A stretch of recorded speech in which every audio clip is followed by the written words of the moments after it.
Y en la entrevista principal vamos a conversar con el senador Iván Flores, quien es presidente de la Comisión de Seguridad del Senado. Muchas gracias por estar una vez más con nosotros, senador. Encantado, Fernando, encantado. Estamos viviendo días que son tremendamente difíciles, duros, con una serie de informaciones, con cosas que pasan y que de pronto dan la sensación de que se hacen a propósito para que se crispe todo mucho más.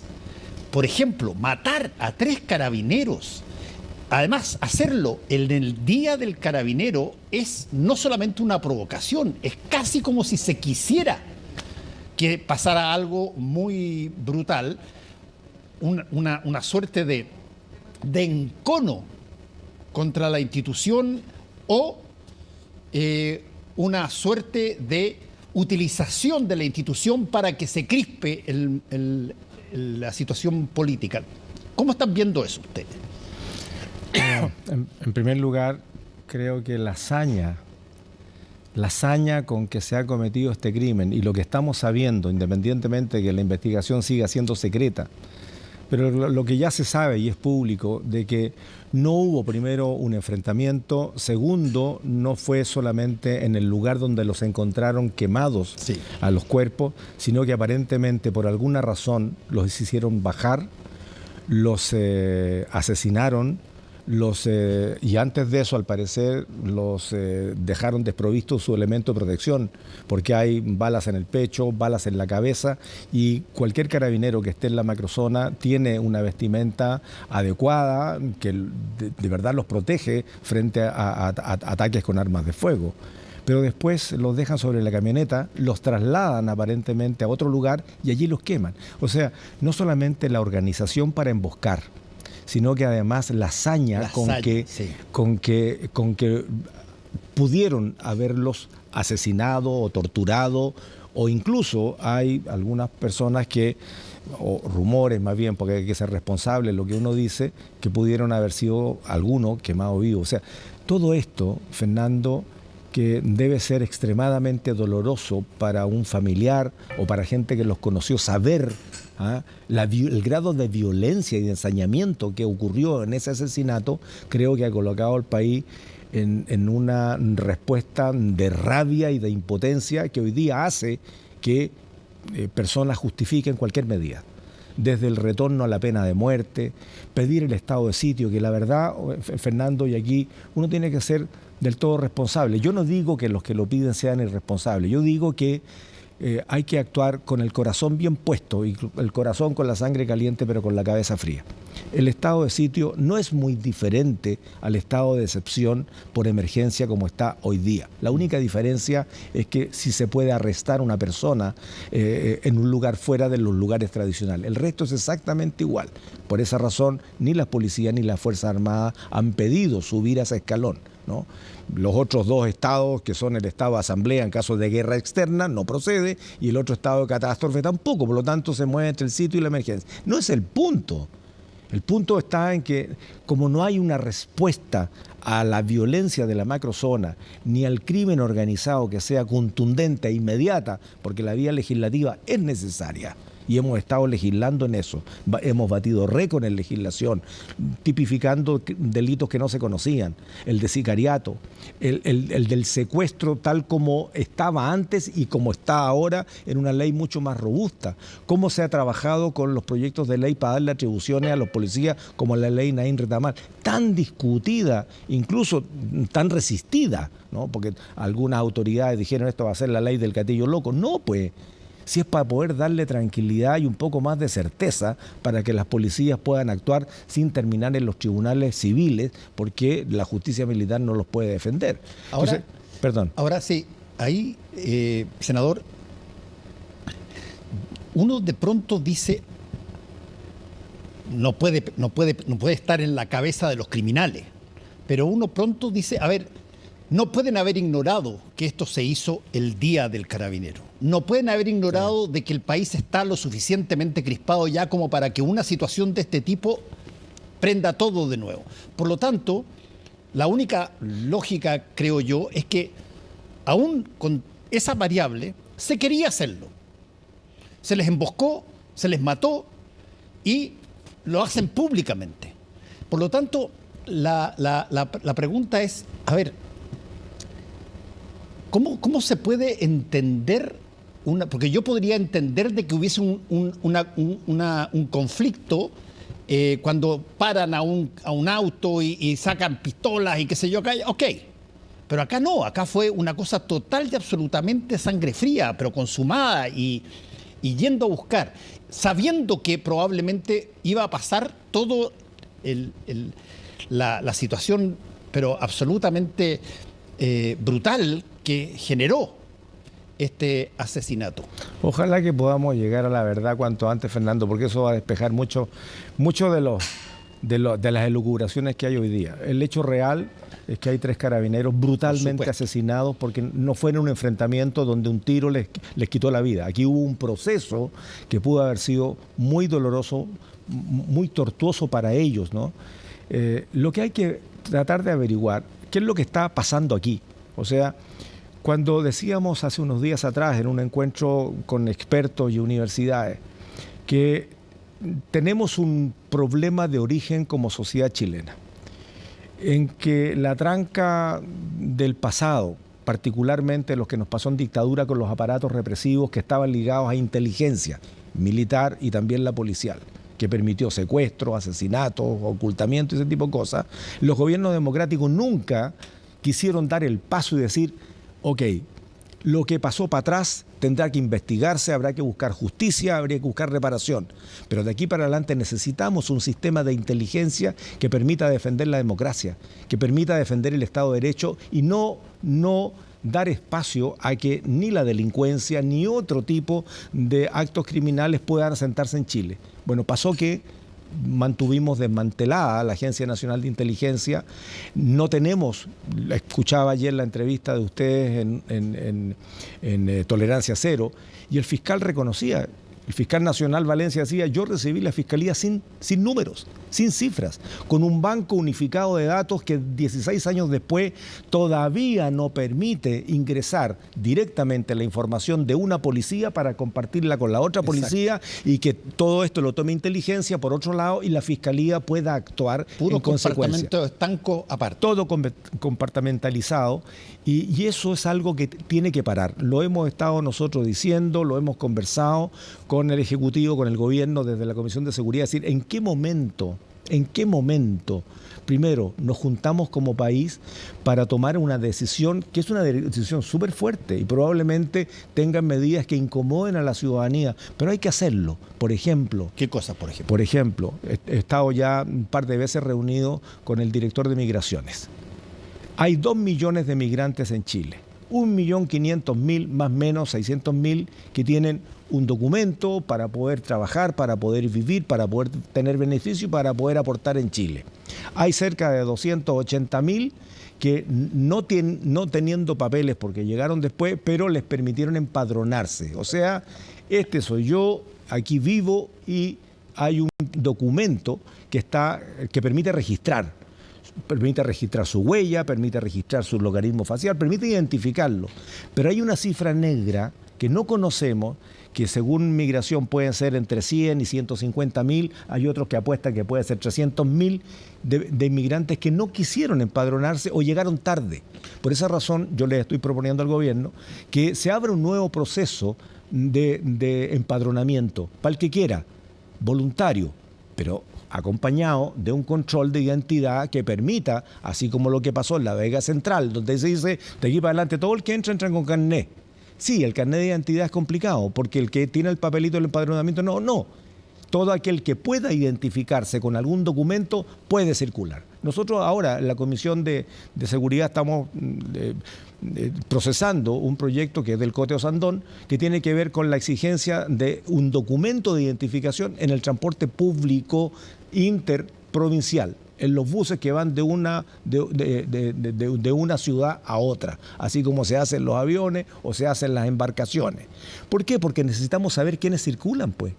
Porque una cifra negra, Fernando, de 203.000, 200.000 o 400.000 inmigrantes indocumentados que nadie sabe quién es, van a aparecer tal como aparecieron en la redada cuando se estaba buscando al asesino del ex militar, que de los 66 detenidos habían 37, si no me equivoco, que eran justamente inmigrantes que no tenían ningún tipo de documento. No hay huella digital, no hay logaritmo facial, no hay nada, no hay ADN, no hay nada como identificarlo hasta que cometen delito. Ahora, y de ahí viene el criterio Valencia. Ahora hay un punto que inevitablemente se tiene que poner arriba de la mesa, porque la mirada hacia la inmigración es la obvia.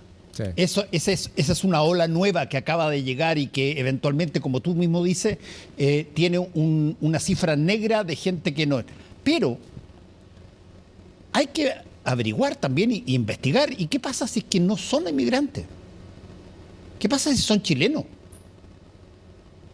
los que están haciendo buena parte de estos crímenes y de estos asesinatos brutales? Es posible que sea una mezcla. Lo que pasa, Fernando... Lo que pasa es que el chileno de pronto, y uno lo siente también, como que descansa en, culpar a otro que no sea.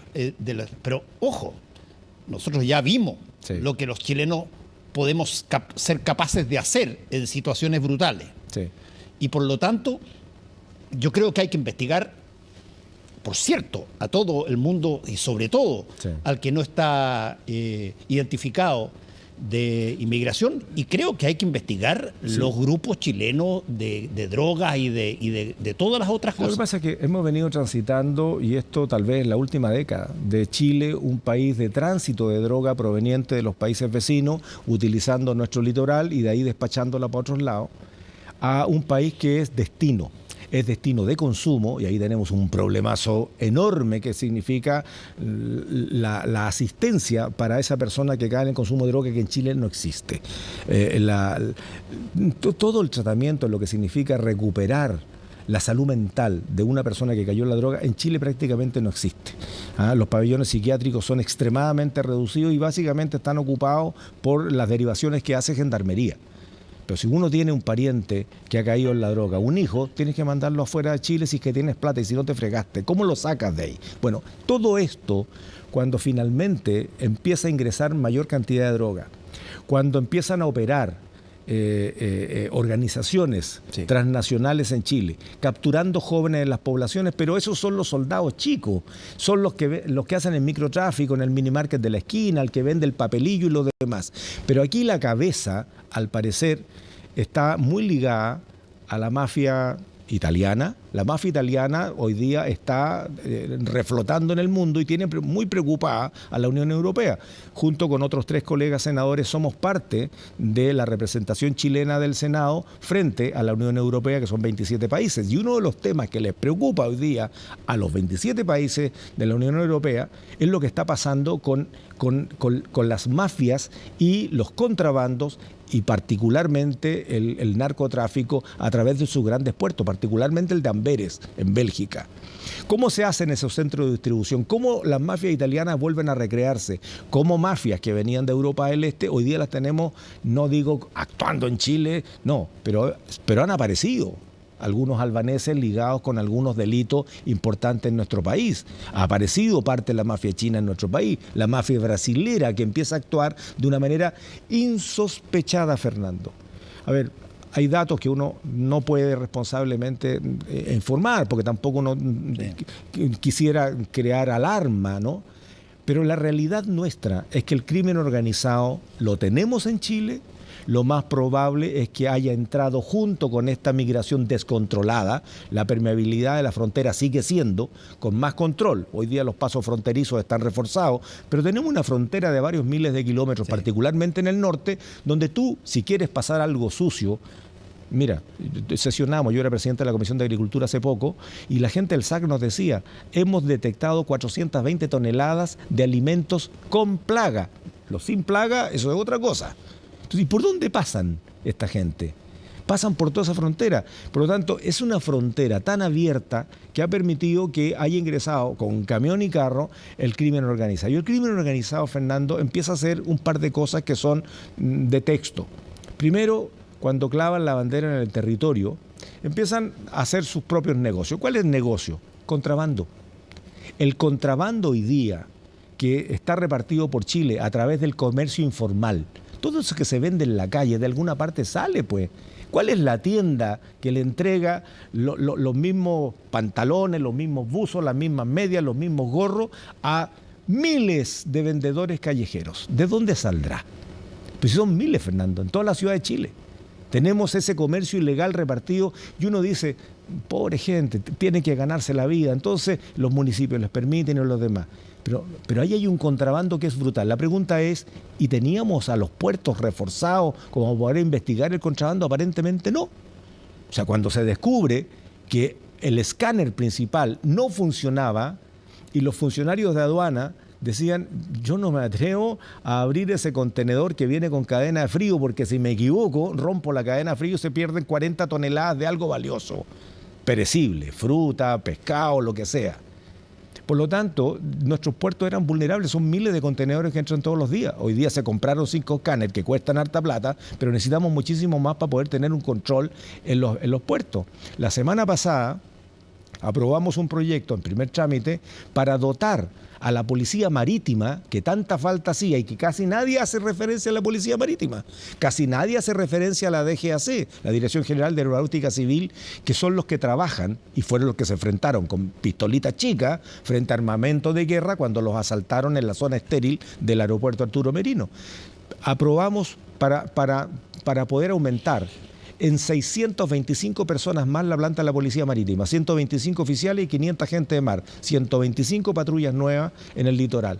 Pero no es suficiente, Fernando, porque a todo esto, cuando uno trata de hacerle ver al gobierno, y lo digo súper en buena, si esto no es una guerra de palabras, le hemos insistido en la integralidad, le hemos insistido en la necesidad de que si en la delincuencia de alto calibre como el crimen organizado hoy día nos tiene más que preocupados, nos tiene asustados a quienes estamos trabajando en esto y se lo estamos tratando de transmitir al gobierno. Hemos dicho que esto no sea preocupación nacional, tiene que ser prioridad nacional. Y cuando uno prioriza las cosas es porque no habiendo plata para todo, tienes que dejar algo que hacer.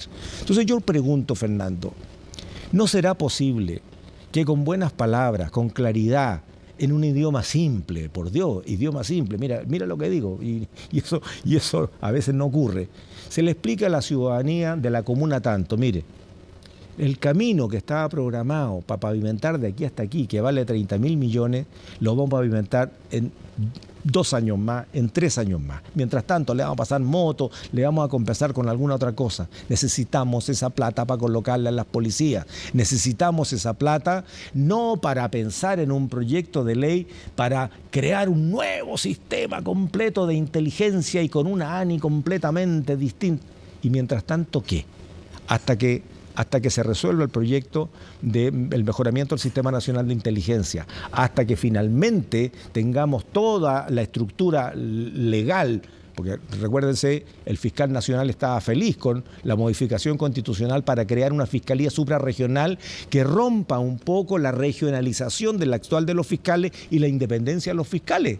Así como la independencia de los jueces, para que ningún juez de garantía, por ejemplo, se vaya con el numerito, como el juez de Arica, o como el otro juez que permitió videoconferencia, permitió tener relaciones íntimas. En cárceles de alta seguridad eso no ocurre en ninguna parte del mundo. La supraterritorial tiene que estar, pero necesita la ley orgánica para modificar la ley del Ministerio Público, y eso todavía no está. Ahora, senador, usted está diciendo una serie de materias que yo encuentro que son tremendamente interesantes y que tienen que ver con la pertinente comparecencia del Estado en este tipo de cosas. Pero lo que también está empezando a pasar es que empiezan a aparecer las soluciones, llamémoslas así, absolutas. Pongamos pena de muerte, se dice. Expulsemos a todos los extranjeros y después vemos los que tenían permiso y los que no tenían permiso. Toque de queda, estado de sitio. Toque de queda, estado de sitio, qué sé yo. Corran bala, dijo otro por ahí. Corran bala.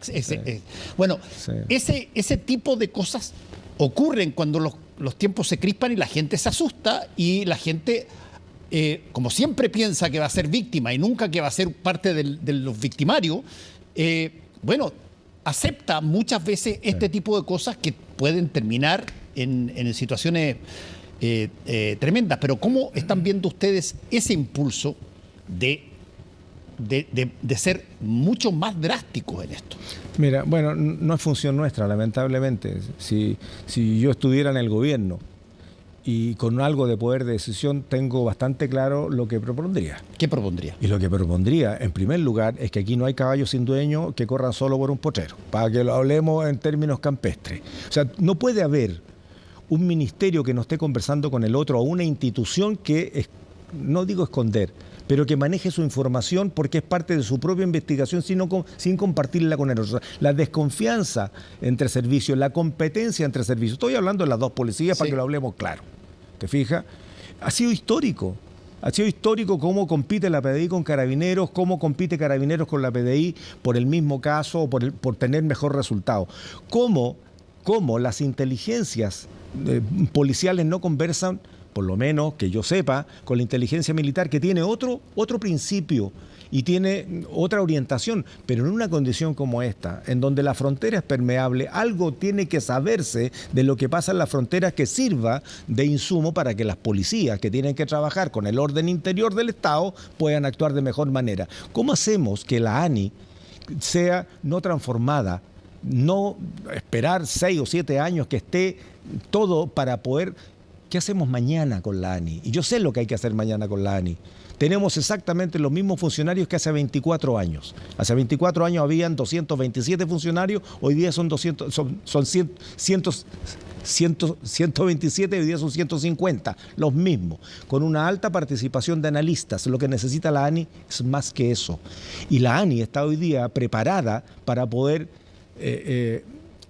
transformar especialistas en ciertas materias en agentes de inteligencia de alrededor de 40 o 50 por año. Tienen capacidad para formarlo. Y nosotros no tenemos una agencia nacional. Y eso es plata, Fernando, es recursos. Sí.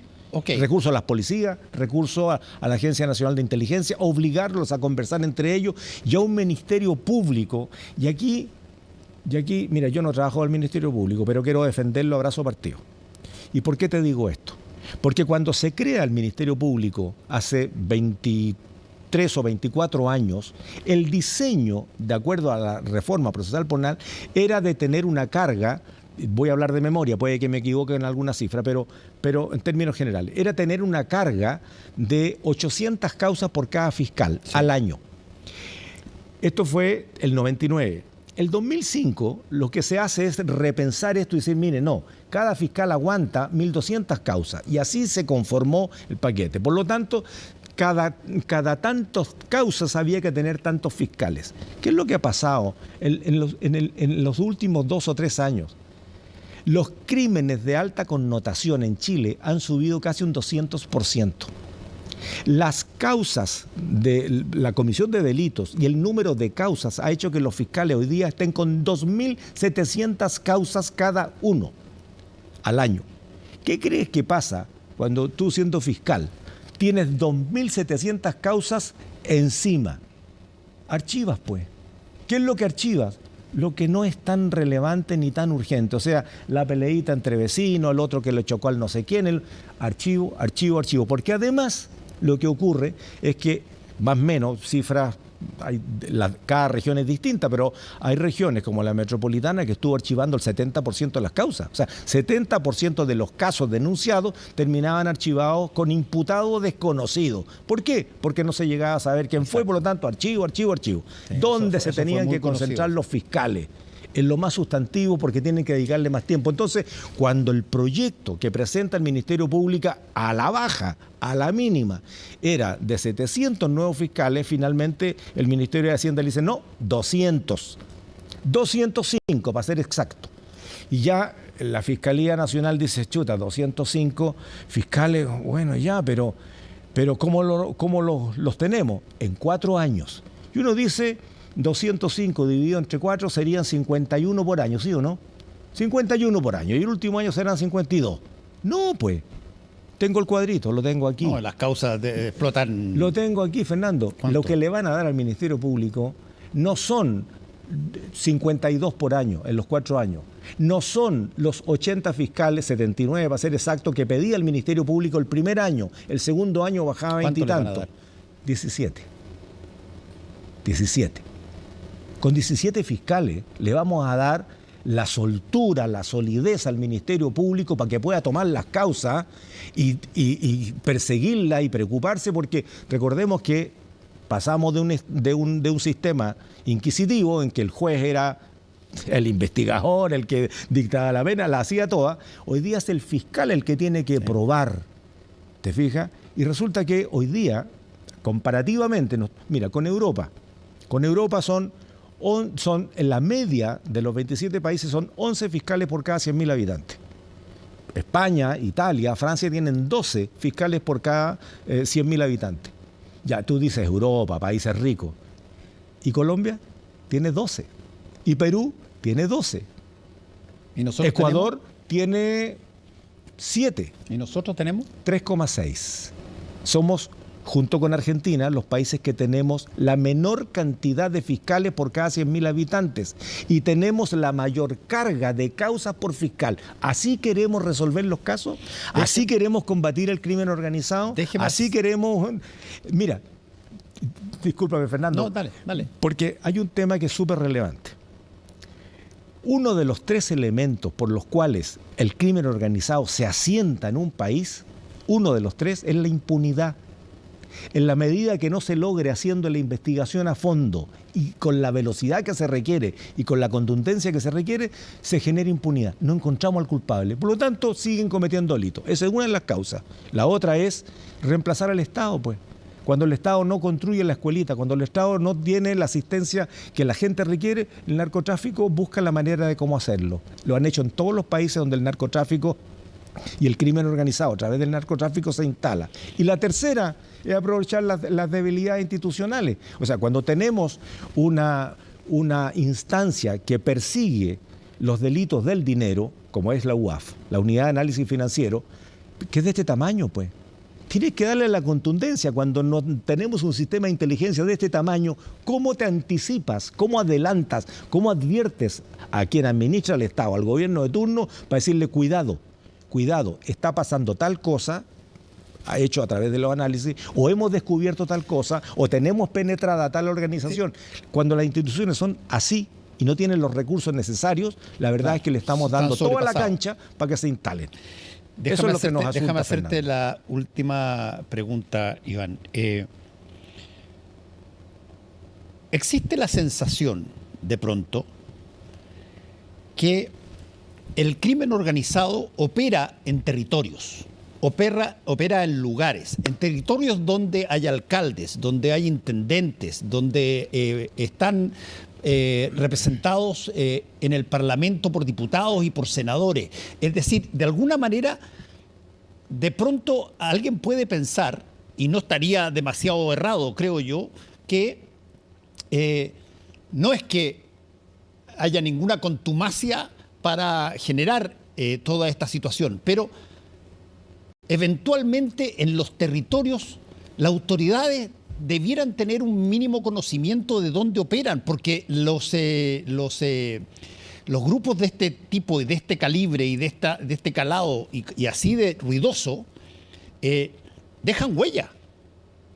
¿Y qué tanto saben las autoridades territoriales del país de aquello que pasa en sus territorios?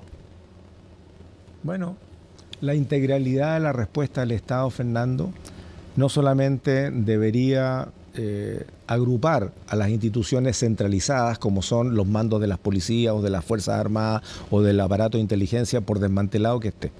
Debería también incorporar lo que pasa en las regiones. Los gobiernos regionales no tienen ninguna atribución hoy día, lamentablemente, sobre seguridad, pero son los que están financiando todos los déficits que tienen las policías. Fíjate, cuando nacimos como región, en Los Ríos, mi región, los primeros 7 Mitsubishi institucionales con baliza y logo los financió el gobierno regional. Hace poquito todavía estaban dando vueltas después de 15 años de uso. los botes para hacer peritajes y para hacer operaciones fluviales o marítimas los financió el gobierno regional, pero no participa formalmente de lo que significa la respuesta en seguridad pública. Financia cámaras, financia un montón de cosas. Lo conversábamos con el gobernador Orrego en un encuentro que tuvimos esta semana. La semana pasada, aquí mismo en Santiago. O sea, financian, pero desarticuladamente de lo que significa el interés institucional a lo largo de todo Chile, con las particularidades regionales. Porque obedecen a la pedida, lo digo así coloquialmente, de las instituciones. Me falta esto, me falta lo otro, no tengo plata para el laboratorio balístico, no tengo plata. A ver, hay mucha falta de recursos en las policías. Entonces, cuando yo digo que esto no solamente debe ser preocupación nacional de primera línea, para la ciudadanía lo es, entonces también debería ser para el gobierno, que tiene que responder el interés objetivo de la ciudadanía. La ciudadanía no es que le tincó que estamos en un país inseguro, es porque le roban al vecino, asaltaron a un sobrino, le pegaron a no sé quién, o están viendo cómo a vista y paciencia mucha gente venden droga en ese negocio y en esa casa. Entonces, la respuesta del gobierno que administra el Estado tiene que ser en consecuencia de lo que a la gente le está doliendo. Fíjate, dentro de las prioridades nacionales. Para el estallido, la primera prioridad era la reforma constitucional, porque se pensaba que haciendo ajustes a la Carta Fundamental se redefinían las prioridades nacionales. Pero justo con eso aparecen las pensiones, porque todo el mundo veía lo mal que lo pasan los adultos mayores. Esos eran los problemas. Hoy día la seguridad no afloja. Hoy día la gente puede decir, mira, me falta esto. Me falta esto otro, pero ¿sabéis qué más? Yo quiero dormir más tranquilo, quiero salir más tranquilo, quiero pasear más tranquilo y quiero saber que mis hijos regresan a mi casa. Hoy día cada vez hay menos certeza de aquello. Entonces, en consecuencia, y yo, mira, le tengo mucho respeto al ministro Marcel, creo que tiene una cabeza lo suficientemente iluminada como para poder hoy día tomar decisiones políticas. Y las decisiones políticas es, mira, no solamente poner más recursos, sino que desburocratizarlos. Porque parte de los anuncios que ha hecho en buena hora el presidente de la República colisionan con las trabas burocráticas que hay para presentar la idea, para presentar el proyecto, que la evalúa este, que lo evalúa el otro, que pasa para allá. Te puedo hacer la lista completita. Tengo la ruta crítica del trámite burocrático, o sea, y se demoran un año. Llegar a la medida idónea puede tomar un año. Un año, desde que está la idea. Y ahí todo lo que pasa entre medio se le carga a quién. Estoy hablando de decisiones ejecutivas. Sí. Porque si hablamos de construcción, si hablamos de una construcción de cárcel, y ahí no quiero meterte en esta historia, Fernando, porque cuando uno revisa, y lo hemos hecho, lo conversamos con el ministro Cordero, y no voy a pecar de nada aquí, porque estoy autorizado para decir hasta cierta parte de lo que hemos conversado también en reserva con el ministro Cordero, que está muy preocupado de este asunto. Pero ¿te acuerdas cuando hubo la crisis el 2010 y el presidente Piñera estuvo obligado a indultar como a 2.000 y tanto, no me acuerdo la cifra? ¿Por qué lo hizo? No era porque sea buena gente con los reclusos, era porque las cárceles estaban sobrepasadas. 42.000 cupos tenían las cárceles en Chile y llegábamos a tener 56.000 presos. Por lo tanto, de 42 a 56.000, saca la diferencia, pues. O sea, tenemos 14.000 gentes de más en las cárceles y los indultaron con un 60 y tantos por ciento, 66% creo que fue de reincidencia, porque no encajaban, porque no hay rehabilitación, porque adentro se transforma en una escuela del delito y por lo tanto, sí. Y ojo con lo que nos está pasando ahora. Como, a ver, sorprenden a un señor, le dice, ¿cómo te llamas? Brad Pitt. ¿Y dónde vives, Brad? En Colina, en tal calle, en tal casa. Nunca se llamó Brad Pitt, nunca vivió en Colina, nunca, porque es un indocumentado que nadie sabe cuál es su historial anterior. Algunos casos, me informan del Ministerio del Interior, cuando lo hemos preguntado, entregan, incluyendo Venezuela, entrega algunos datos del historial anterior, pero cuando no se sabe quién diablo es, no se sabe. ¿Y qué es lo que hace cuando es encarcelado porque es sorprendido flagrancia cometiendo delito?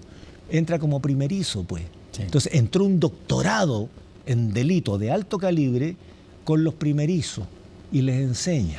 Entonces, mira lo que nos estamos convirtiendo en las cárceles. ¿Sabes cuántos internos hay hoy día, Fernando? Creo que como 600.000. Mira, en la crisis que le tocó al presidente Piñera el 2010 habían 56.000, con 42.000 cupos. Hoy día tenemos 43.000 cupos y tenemos 58.000 internos. Y alguien podría entender que deban indultarse 2.000 o 3.000 solamente porque está sobrecargada la cárcel, nadie lo entendería. Entonces, ¿qué es lo que vamos a hacer? Hay que ampliar cárceles. Y para eso hicimos un fast track. El año pasado modificamos la Ley General de Urbanismo y Construcciones para facilitar el trámite de la ampliación, mejoramiento, incluso construcción de nuevas cárceles, pero no ha empezado ninguna. Ninguna. ¿Cuál es la vida, pasión y muerte de un proyecto de construcción de un centro penitenciario? 10 años. La media son 10 años. ¿Tú crees que Chile aguanta, Fernando? Porque aquí no hay que inhibirse, pues. Y eso es un dato para los jueces de garantía. No hay que inhibirse. La persona que cometió delito y ese delito tiene una pena de reclusión, tiene que recluirse. Entonces ahí van a brincar algunos. Oiga, pero si están medio arrumados, será pues. Porque no los puedes dejar libres en la calle porque son un peligro para la sociedad. Sí, y en el caso de ser extranjero, si no los reciben afuera, ¿qué diablo hacemos? Tenemos más de 20.000 órdenes de expulsión que no se pueden concretar. Y hay varias razones. Las legislativas ya las resolvimos. Le ampliamos el plazo a los policías, en fin, qué sé yo, pero no los reciben. Porque ya se desprendieron de ellos y los tenemos aquí. A ver. Estoy hablando de expulsión en general, sí, la administrativa y las judiciales. No tengo nada más de tiempo, pero quiero que me contestes una pregunta lo más... ¿Cómo se destraba esto? Con decisión política, Fernando. Sí, con decisión política del gobierno de priorizar la seguridad nacional y la seguridad y el orden interior, ¿te fijas? Poniéndole decisión política y después vienen los recursos y después la desburocratización. Lo mismo que se intenta hacer para la permisología, háganla en términos de seguridad para las instituciones. La policía sabe dónde le aprieta el zapato. La PDI sabe que le falta un hiperconvergente. La PDI sabe que las placas de los vehículos que se utilizan para el narcotráfico, para la operación encubierta, no puede ser una placa que tú le pones el número, la patente y dice Policía de Investigaciones. Eso es lo que le pasa hoy día. O que cuando quieren comprar un blindado tienen que cumplir la norma Euro 6 porque no están autorizados como carabineros para comprar Euro 4. Entonces tienen que pagar el doble precio. Esas son decisiones políticas de ayer. Yo llevo un año haciendo ese tipo de trámites para ayudar a las policías. Primera, decisión política. La segunda, es el apoyo financiero necesario. Y la tercera, Fernando, aunque parezca una tontería lo que te voy a decir, es voluntad nacional para tener unidad nacional frente a estos temas. Yo no entiendo por qué hoy día... Discúlpame, pero yo evito hablar mal de mis colegas o criticar a mis colegas. Cada uno es responsable de lo que quiera y el electorado definirá si uno lo hace mal o está haciendo tontería. Pero hoy día tendrían que haber seguido hasta total despacho, hasta la hora que sea, para poder tramitar los proyectos que estaban, y no era cualquier proyecto, reglas del uso de la fuerza. Si no tenemos un proyecto de regla de uso de la fuerza, le podrán pedir lo que quieran a las Fuerzas Armadas y a los policías y no se van a atrever, porque si no van a terminar en los tribunales civiles, exacto, no en la justicia militar que tiene algún grado de protección para el actuar de los carabineros o el actuar de la Fuerza Armada. Entonces, bueno, ¿queremos seguridad o no queremos seguridad? Si queremos seguridad, 24 horas al día para hacer la pega, pues, y no dieron la unanimidad para poder tener hasta total despacho, para que la gente nos entienda. Total despacho significa sentarse ahí y no levantarse hasta que el proyecto está despachado. Si quedó algo pendiente, el proyecto pasa al Senado. Nos lo dirán, mira, despachamos esto para andar rápido, pero se nos quedaron estas dos colitas, perfecto. Nosotros en el Senado lo tomamos en la Comisión de Seguridad. 5 colegas, da lo mismo el partido político, Fernando, da lo mismo hoy día, porque no podemos ideologizar la respuesta a seguridad. Falta el respaldo legal para hacer lo que hay que hacer. Tenemos mucho respaldo legal, Fernando, hemos batido récord en leyes, pero no es con leyes solamente. La ley va dándole la protección y el marco para las decisiones políticas. Primero falta la decisión política de la integralidad. ¿Cómo hacemos que todas las instituciones no se escondan la pelota? ¿Cómo trabajan juntos? Un solo objetivo. Si no tenemos el objetivo claro. Y como ya dijimos, mira, si los viejos romanos eran súper sabios, si no sabes a qué puerto llegar, ningún viento te sirve. Y ese es el tema. Si tú tienes el objetivo súper claro, llama a todas las partes del puzzle y le dices, a usted le toca esa parte, esa parte, esa parte. Sí. Lo juntamos todo, construimos el puzzle y es la respuesta del Estado. Y ahí no debería haber nadie de ningún sector político que se reste a una respuesta contundente. Y esa es la labor del presidente de la República. El presidente de la República toma a su ministro de Hacienda, a su ministra del Interior, todo súper empeñoso, pero póngalo a trabajar junto en este interés nacional, seguridad interior del Estado.